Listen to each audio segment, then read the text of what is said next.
All right, we're going to go ahead and get started. My name is Brett Jukes. I'm on the communications team at NASCAR. I want to welcome all those who are here with us today at Daytona International Speedway, also those joining us on NASCAR.com. Before we get started, I just want to take a moment and recognize one of our Hall of Fame voters that's here with us today, Al Pierce from Auto Week. He's here covering his 45th consecutive Daytona 500. I want to congratulate Al and thank him for his dedication. Most of us are just hoping to see 45 Daytona 500s, let alone be working them. So congratulations, Al. I want to introduce the guy we have on stand. Not that he needs it, but we figured who better to help us introduce the Hall of Fame nominees than our most recent first ballot Hall of Famer, Dale Jarrett. Thank you. Glad to be here. With us. As you may remember, back in December, we announced some changes to the Hall of Fame voting process. I'm not going to go through them in great detail, other than to tell you that the eligibility for drivers was increased in order to have drivers who had reached their 55th birthday by the completion of last year or had completed 30 years in our sport, in addition to the previous requirement to have competed for 10 years and been retired for 3. We also announced the creation of the Landmark Award for Outstanding Contributions to NASCAR, a very special award, the most special award outside of induction into the Hall of Fame. As part of that process, we've reduced the number of nominees per year from 25 to 20. And importantly, one of the changes we made is that the nominating committee would actually meet in person to discuss the nominees. Previously, the ballots had been submitted via mail. That meeting happened this morning over at the NASCAR headquarters across the street. It was a little over 2 hours. It was an excellent meeting. It bore and bred a lot of spirited discussion. What I would say to characterize it best is it bred greater discussion about competitors and put more focus on competitors. We feel that an already strong process has gotten stronger because of this in-person meeting. One note on the award winner. Any award winner, whether it's the Squire Hall Award for NASCAR Media Excellence or the Landmark Award for Outstanding Contributions, those winners remain eligible for Hall of Fame induction and vice versa. A Hall of Fame winner could win one of those awards. With that, we will go ahead and introduce the nominees this year. We'll be doing them alphabetically, 5 at a time, and we'll get a chance to get some comment from Dale on each of the 5. The first one. He won 19 times in NASCAR's Premier Series, including the Daytona 500 and Southern 500, Buddy Baker. The first NASCAR Premier Series champion in 1949, Red Byron. 11-time car owner champion in NASCAR's 3 National Series, Richard Childress. 6-time NASCAR Modified champion, Jerry Cook. 1988 Premier Series champion, 2-time Daytona 500 winner, and 16-time most popular driver, Bill Elliott. DJ, 2 first-time nominees just like you, and Bill and Buddy. Any comment? Yeah, I could make a case, obviously, for everyone that's on this ballot, but I think the one that does jump out at me is Bill Elliott. For all that he's done for the sport, just a tremendous career. But I think the thing, he won big races, he won the championship, but you look at that, how many times he was the most popular driver? He was a fan's choice, and when you're doing that, that means that you're doing a lot of the right things for the sport to enhance the sport and move it forward, and so I think that he'll probably go straight in, I would have to think. Just a tremendous competitor. I was fortunate to race against him, friends with him, and it doesn't come any better than that. And, of course, you think about Buddy Baker, too. When you talk about speed and driving fast, Buddy Baker certainly comes to mind, so you could certainly make a big case there, too. Really good points. I think they'll be popular with the fans, too. The next 5. Legendary engine builder and owner of cars driven by Buck Baker, Junior Johnson, and several others, Ray Fox. 14-time car owner champion in NASCAR's 3 National Series, Rick Hendrick. 1970 NASCAR Premier Series champion, Bobby Isaac. 2-time NASCAR Premier Series champion, Terry Labonte. 26 wins and winner of the Daytona 500 and the World 600, Fred Lorenzen. DJ, another one of your contemporaries in the second five. Do you want to talk about Terry Labonte? Yeah, Terry Labonte, what a great competitor. And you just think about how outstanding he was from the very beginning when he came into what is the Sprint Cup Series now. And he was a factor on every type of racetrack. When you look at a complete race driver and getting it done, winning the 2 championships, Terry Labonte could win and did win anywhere and everywhere that we raced. And it's just simply amazing to race with him, what you could learn around him, and another person who was just really good for the sport. So, a huge fan of Terry. Of course, he'll be racing here again Sunday. It's a good thing we changed these rules because a couple of these guys, Bill and him, doesn't look like they're ever going to quit, but very deserving to be in there. And, again, hard to choose between all of that. Now, a personal favorite, too, was somebody that I looked up to as I was going around the tracks with my dad, and that was Fred Lorenzen, because that was a cool name, and he won. So, you would think that he has to get there at some point in time. I agree. Big weekend for Terry Labonte. In case you've missed it, he has announced this would be his last Daytona 500 this week. Let's go to the next 5. NASCAR's first championship car owner, Raymond Parks. 1973 NASCAR Premier Series champion, the very popular Benny Parsons. The only 5-time NASCAR Whelen All-American Series national champion, Larry Phillips. NASCAR Trailblazer and the first African-American NASCAR Premier Series race winner, Wendell Scott. The builder of Charlotte Motor Speedway and architect of Speedway Motorsports Incorporated, Bruton Smith. 5 returning nominees there, DJ. I'm sure you've had some time to think about those as well. Yeah, there are 2 that really jump out there. Benny Parsons, obviously, in a couple of different ways, as a driver and then his work as an analyst on TV and with the fans, just helping move the sport forward. But the one that I probably look at there as much as anything is Bruton Smith. Just the things that he's done for our sport to, take where this started on a lot of short tracks around the country and kind of make the showplace at Charlotte that he did. And we've seen others now move the needle again, and some of his places, as you think about Las Vegas and then think about things that are happening here.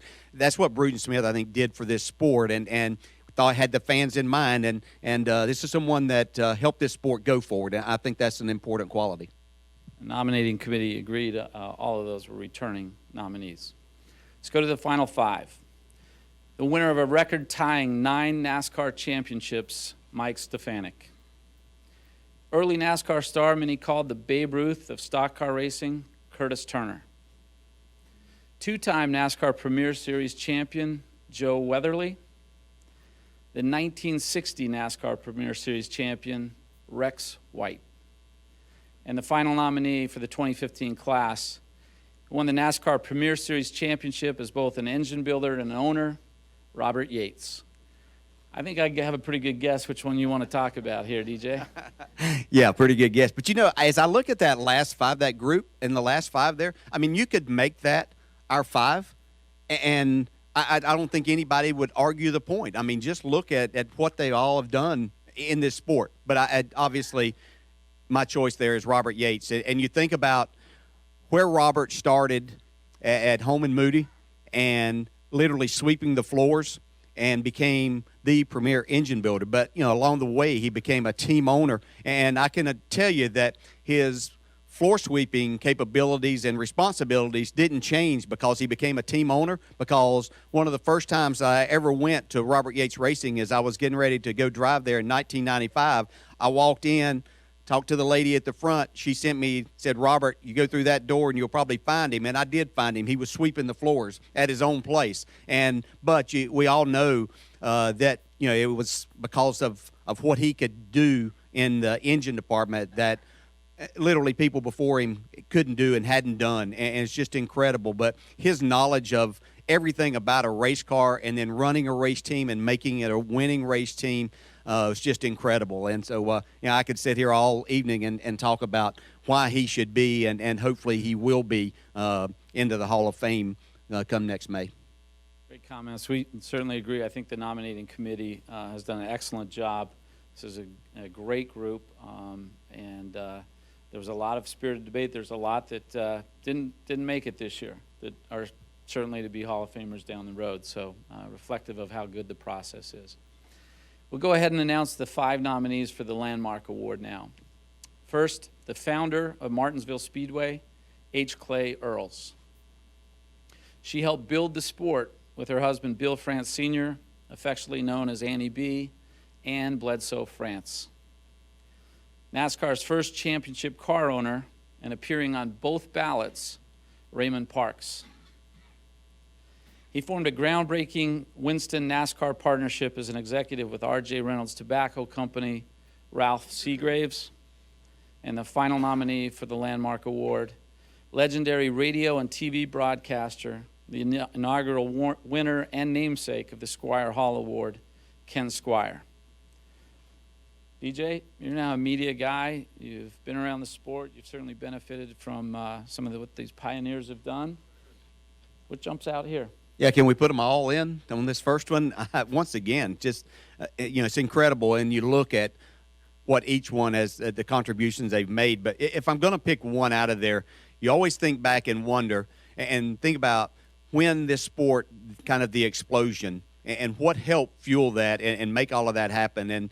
And from a kid that was around this sport at the beginning, but seeing what happened in the 70s when Ralph Seagraves and partnered with NASCAR and R.J. Reynolds came into this sport and the Winston brand, the things that happened from that time forward, I believe, were monumental for this sport. To grow the fan base that we did, to move to newer places, bigger places, and a lot happened. And I think Ralph Seagraves was a big part of that in making it happen. So he would be the one that I would look at, because I think that kind of put the sport at the forefront. We became one of the big four then, and I think that it was because of a lot of things that he was able to do. Obviously, it took a lot of people around him to make all of that happen, but I think that kind of set this sport moving forward in the right direction.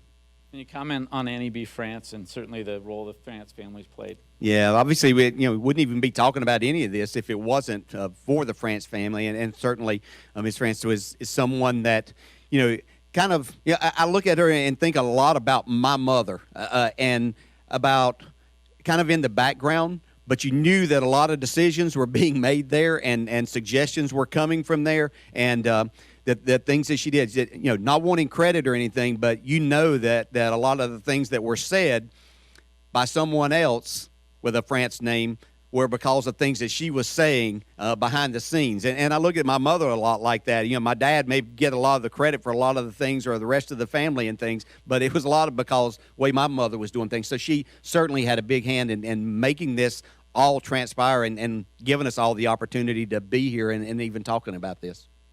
Very well said.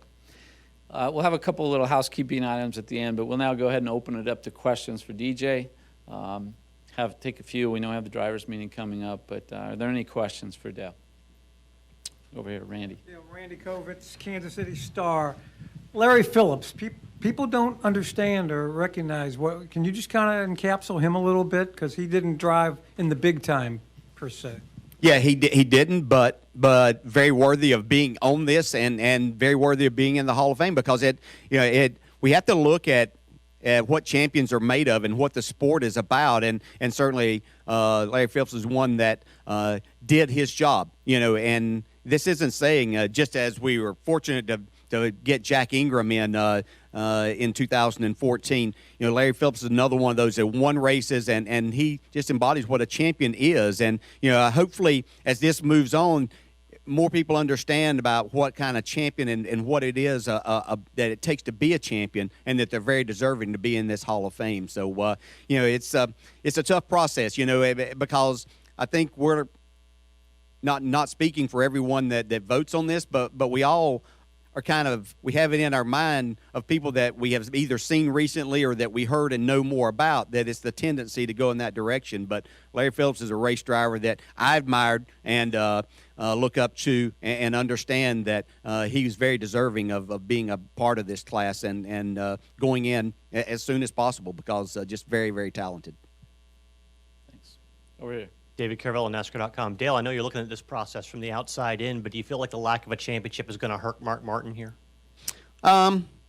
You think that, but I don't know how you make a case against Mark Martin not being a part of this, honestly. Yeah, you could say that, but when you talk about making a total contribution to the sport, basically giving your life and doing the things that Mark Martin did and winning the races and just, being fast and you think about just all that he accomplished. I don't see how that he doesn't at some point in time that happened for him because it's not a requirement. Obviously, again, we look at accomplishments, but he accomplished a lot. If you take the whole work, he's certainly deserving. More questions? What was the single toughest decision you guys had to make, or the single point of debate that was most spirited? Well, neither of us have a vote. Neither of us are on the nominating committee. And those deliberations in there are confidential. It creates the opportunity for them to speak candidly. The only thing I would say is what I said at the front is that I would characterize the discussion in a live setting brought greater focus to competitors than had been there in the past and even in voting days. Beyond that, I'm not going to comment. Any other questions? Just a couple quick things. NASCAR Hall of Fame Voting Day is Wednesday, May 21st in Charlotte. The voting for the Squire Hall Award will mirror last year's time frame. That will happen after Hall of Fame voting in June. Will be announced here next July. And then one other point, just the nominating committee is actually a functioning committee beyond what they vote on for the nominees. They did discuss a couple of other things today. There is a possibility of a small procedural change to how the landmark voting will happen. Will have no impact on the nominees, may not even have anything happen, but they are going to continue to discuss it, and we'll get that to you if there is a change.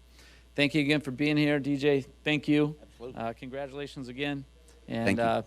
thanks for being here.